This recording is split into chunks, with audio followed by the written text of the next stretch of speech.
First Nurse, written by Simon Okora and performed by Barbara Ashworth.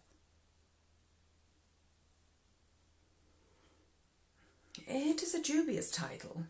First Nurse doesn't really cover it. I was born 3 years after Florence Nightingale arrived in the Crimea.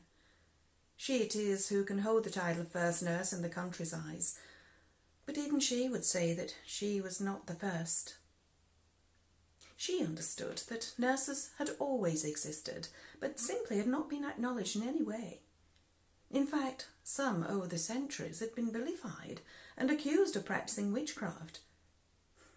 It is impossible to believe that in this century, especially now. She it was, of course, who stood firm at a time when her male counterparts had tried at every turn to prevent the development of a proper nursing unit in the war.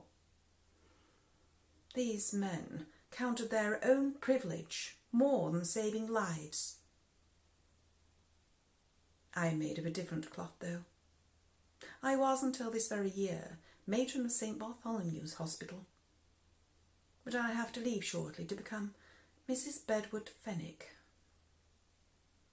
With this experience and that of the ridicule expressed by many men in the medical profession, I came to believe strongly that we nurses needed to be allied to the medical profession with proper training and registration, which was obligatory in order for women to practice, and which doctors, all male of course, could not argue with.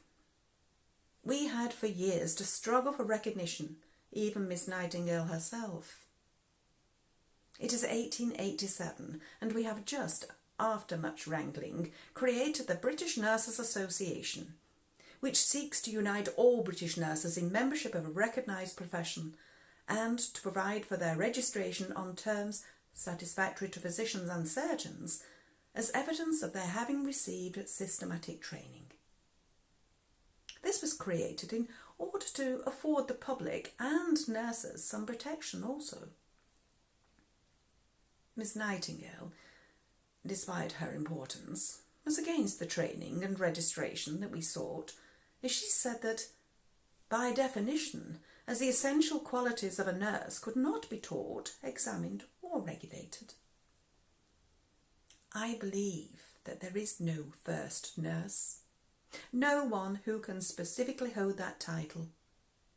Instead, we have a long line of women from all over the world and through history who have functioned as nurses. All of us count as the first, as nursing is only now becoming a recognised profession.